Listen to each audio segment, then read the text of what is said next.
Hello, my single solitary viewer. Flouze Maker here, and I'm back on VintageCraft SMP. This time, Season 2. And I've already built quite a bit of stuff. Only halfway, but obviously we're hooked up to the nether.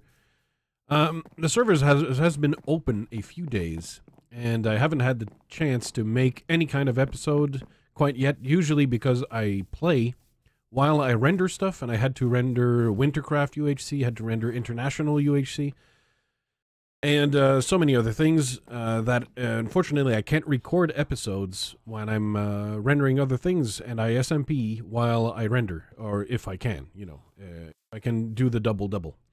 So let me show you what we have so far. What happens is that one Stenstone duped me and tricked me into making a two-person base, and so a lot of the base will be steered, at least the first things, into helping Sten be profitable. I've already caved for 2 stacks of diamonds, more or less, and that was in 2 or 3 caving sessions, two caving sessions basically. So here we have a villager farm. Villagers are produced through the power of horniness. Never underestimate the power of horniness. Lots of stuff can happen with that. But the baby zombies are loaded into these minecarts. Yeah, there's a lot of them.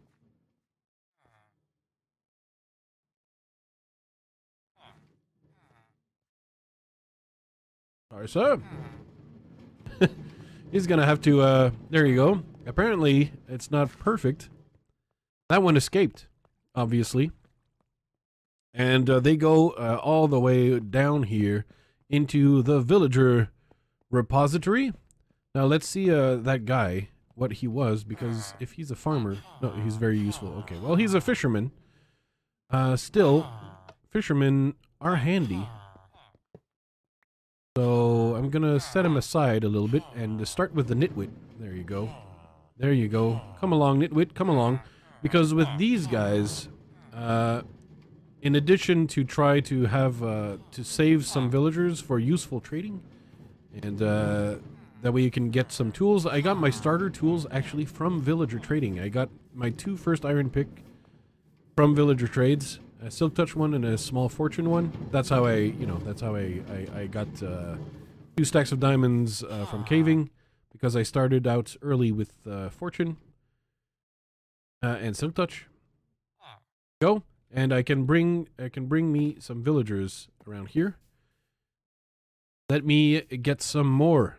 The idea, of course, now from these villagers and the extra villagers we can get a iron farm going, and the iron farm is going to be useful down the line for Sten, obviously, because that will allow him to sell, for example, beacons at a somewhat low price and beat the market, you know. Otherwise, before then, he had to buy gold from gold farms, which we'll probably get more gold farms, but the more he can produce himself, or produce himself in the base here, the more profit he will directly make. So if he can have some beacons with some... Oh. Alright. Okay.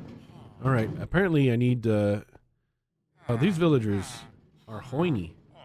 How are they... They're not even supposed to have any food on them. How can they get all horny and stuff?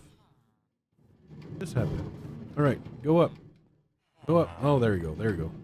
I knew it wasn't too unpowerful. Now, I don't remember exactly how many villagers I need in there, but I'm going to try to cram as many as I can. Just try to cram as many villagers as I can in there. There you go. I'm going to try to get the minecarts back. Yeah, that's spirit. Get more? Okay. Well, I guess not now. I'll try to get at least 3 in each corner or something.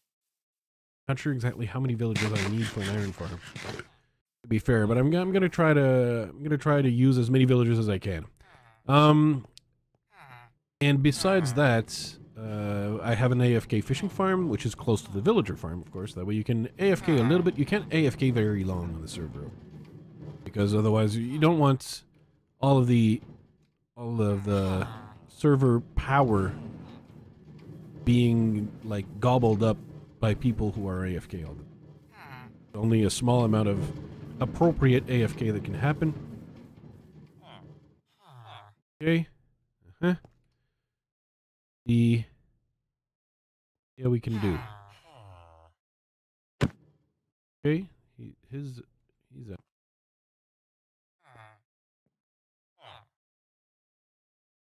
good. I hope I'll be able to retrieve these parts. Oh. Push you in. Not out, in. No, in. That's the difficulty with villagers, is how practical.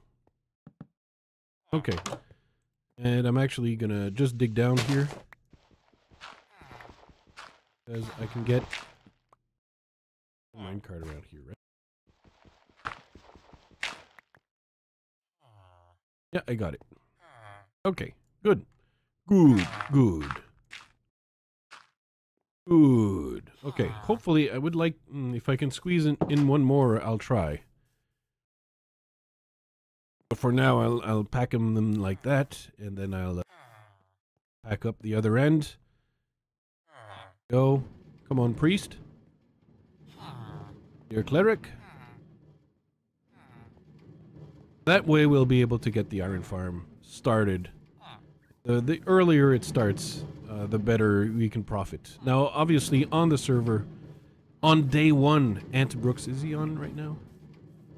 Yeah, even like in the first few hours of the server, I wasn't even on yet, and he already had the working villager farm and the working iron farm, and I hadn't logged on yet. So there's obviously like people who are way more used to making these things than I am, and they have a lot more experience, so they're able to make it much better than me, for one thing, and for the other, they might have more time than I do, and therefore get more advanced. But once these things are rolling, it's all going to be okay. It's all going to be good. Once it starts rolling, it starts rolling. Okay, hold on. So, like guys like this toolsmith, that's how I got my my first pick. My first silk touch. That's how I obtained it. Now my silk touch, I upgraded it, but the silk touch that's on it is the silk touch from this pick. I just merged it with the anvil with an efficiency 4 pick.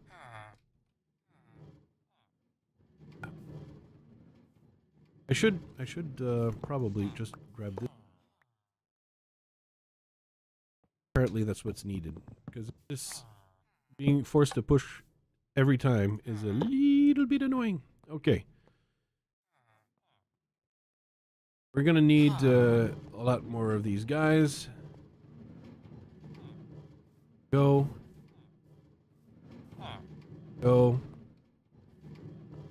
Bam. Gone. Now I have to set the brown coat aside because Dutchman wants one. Though I feel like some villagers have disappeared, so perhaps Sten already delivered one of the brown coats that I. Also, you notice the presence of. Oh, why did I remove the cart already? Oh, that was a mistake potentially. But I'm gonna put all my villagers for now because I'm gonna pack them in. And Triple T fell from a high place. That's a little bit of a goof, isn't it? So that perhaps if I see a if I see an iron golem spawn, I'll go finish the iron farm. But I don't think that's enough villagers to spawn an iron golem. Oh, and great! I'm gonna have to interrupt the recording because the server's restarting in 2 minutes. Isn't that cool? Do you feel like great times?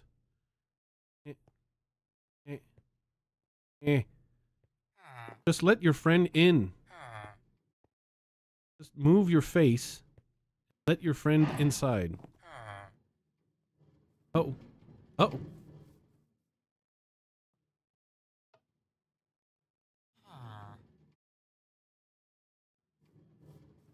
Push him. Dude, just let your friend inside. Dude, let your friend inside the hole. Come on, villager. Why do villagers never cooperate? That's what I want to know. Such butts. Okay, so if ever I see an iron golem spawn already, I'm gonna, of course, put some. Gonna put one rail cart here. Oh, actually, this spot here is for a hopper, which I don't have enough room in my inventory right now to craft it.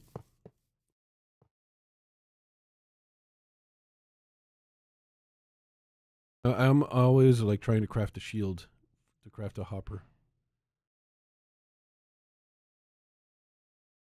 Okay. But yeah, once I got that, I can put the armor in here.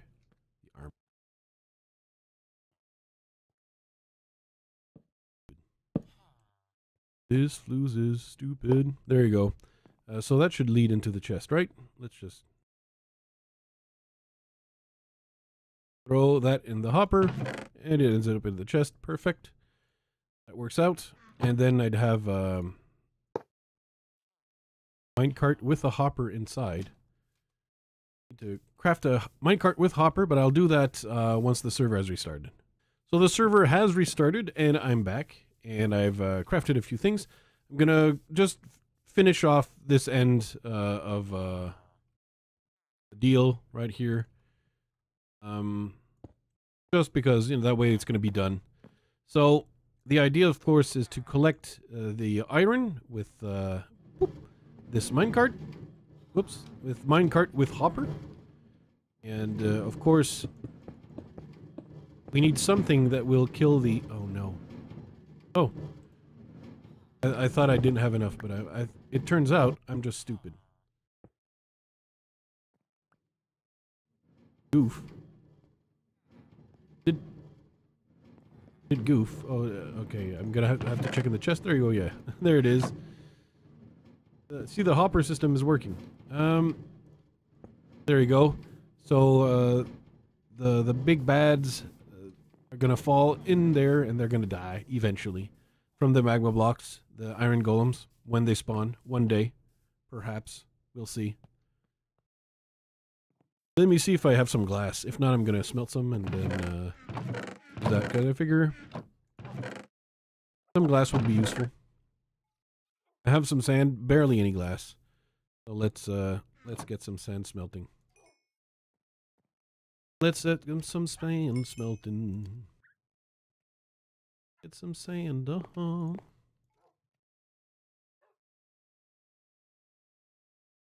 Oh, oops. All right, while the sand smelts, I'm going to show you what I'm working on as well at the same time, because what happens is when you live with a person named Sten Stone, he wants storage because he wants to produce much merchandise that will one day be sold.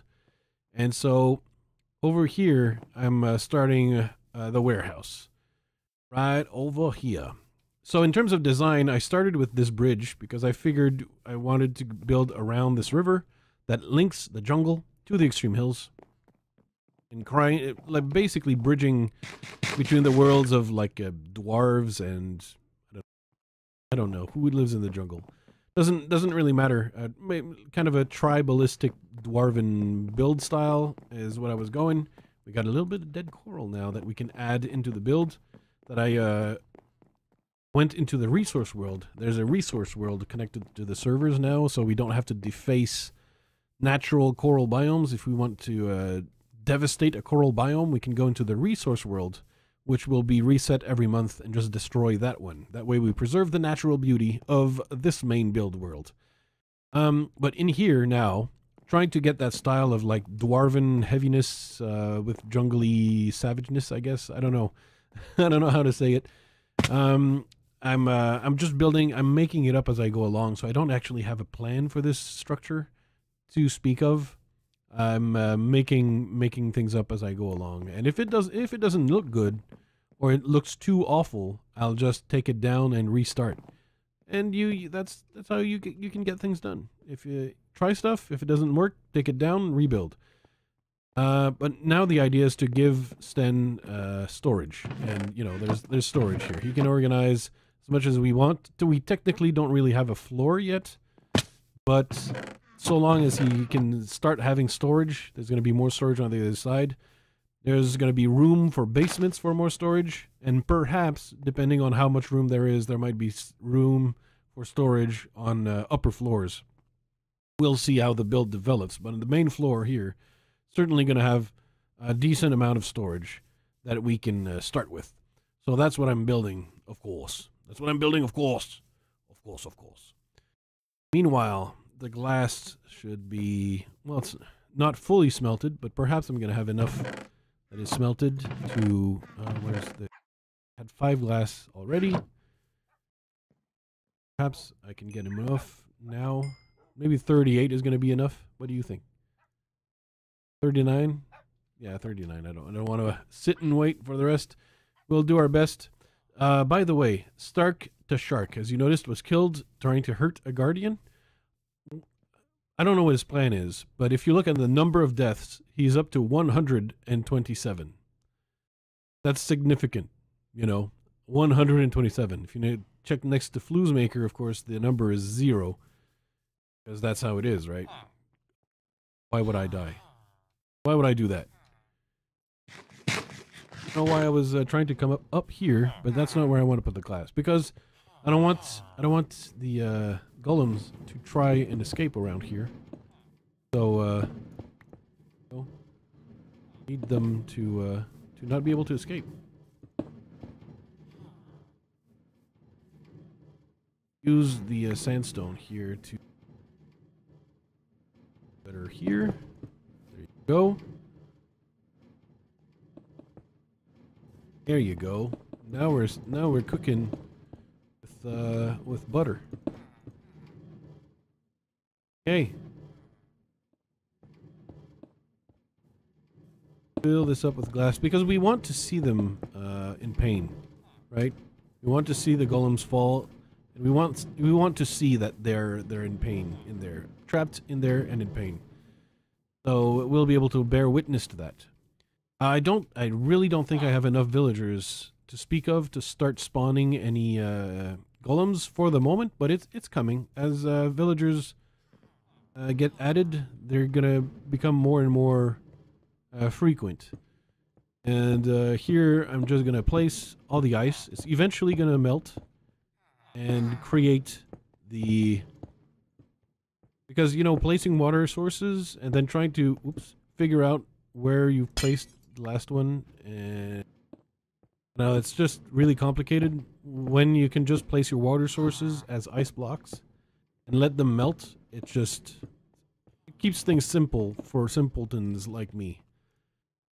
Because what I did next to the fish farm is I created a little ice farm. That way one can easily obtain ice when needed. I guess so. Replenish. Collect and replenish.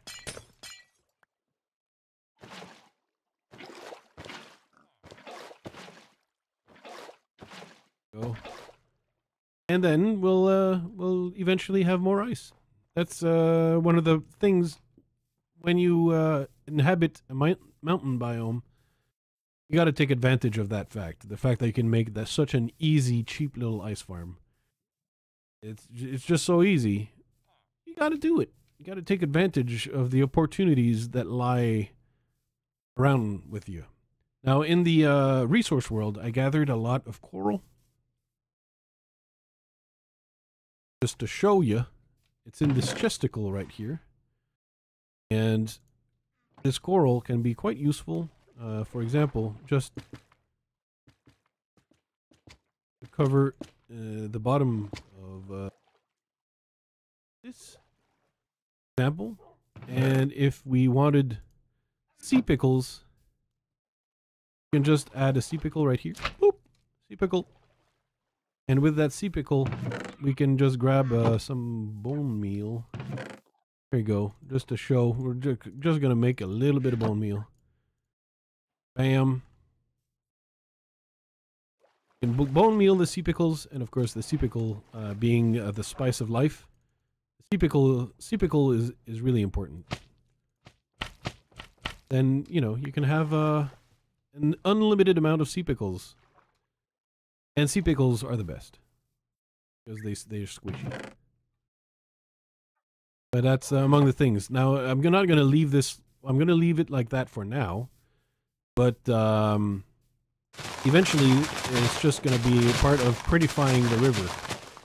You can grab all the coral fans and, you know, all that coral stuff, and you can take the river and make a plain old grumpy looking Minecraft river and make it look way more interesting. I don't have a cartographer yet from my villager farm, but I will. And when I do, I'm going to be ready with sugar and paper. Don't worry about it. I'm going to be ready with all that stuff. And I don't know why I have obsidian. I had prepared myself to create an end chest. I had collected an ender pearl, and I'm pretty sure Sten stole it and created an ender chest for himself and did not share with me. So now he has the end chest off my work, and I have nothing because he took it and kept it. That's Sten Stone for you. Yeah, and maybe if he was here, he could defend himself. But he tries to be as absent as he possibly can. He puts a lot of effort into that. Anyway, I think I don't know how much I've done, but I think I've done enough to show you the starting plans of the entire place. Oh, before I go, now that you've seen the bridge, everything is going to be, I'm going to try to prettify as much as I can. But here, I'm thinking of making a facade with 4 towers. And so this is, the cobble is where I maybe plan the layout here, with a large staircase going up between the pillars here. And the other tower being here. And that, I don't know, it's just to have that, I guess. Because once everything over there is complete, we might be able to have a villager trading center. We just have to calculate the amount of mobs we have, because we have a cap of about 100 max. So I have to keep counts of the villagers in the farm, and the villagers that are going to be these guys here, and then that's going to be they're going to count against the cap, and afterwards we're going to be able to save a few villagers of note for quality trades, things that will help us potentially enrich ourselves, and you know, fill the market with goods to be sold in what I assume will be the All-Star 2, the All-Store 2. I mean, hey, now you're an All-Star customer. All-Store customer. Oh, it's so easy to slip from one to the other, isn't it? There's going to be a shopping district, although I don't know where that is, but quite yet. But that's in the plans as well. Going to the shopping district and building the All-Store 2, I assume. That's going to be part of the plan. Anyway, that's going to be it for the episode. Thank you very much for watching. If you have any ideas on how to make money for Sten Stone, the grind work, that's what he does. I don't do the grind work, though. You know, it looks like I'm doing all the work, but that's because it's early building work, and once it's done, these farms produce for themselves. So after that's done, I don't do anything anymore. That's the kind of work I can do, where I don't have to grind anymore once it's done, and then I just use my caving skills to get diamonds and buy stuff. that's typically what I do. Otherwise, yeah. Any ideas? Feel free to suggest. The idea to settle around the river is to be able to at one point combine the advantages of the aquatic update and have underwater things. And have a few conduits in the river, and maybe deepen the river a little bit so it's not so shallow. And we can navigate by swimming as well, not just by boat. And do other things like, you know, perhaps kelp farms. I don't even know. Maybe, who knows? All kind of things. But also beautification, of course, just so that the river doesn't look so plain. Thank you very much for watching, and see you around on the server. Bye-bye. Sponsored by the Flouze crew on Patreon.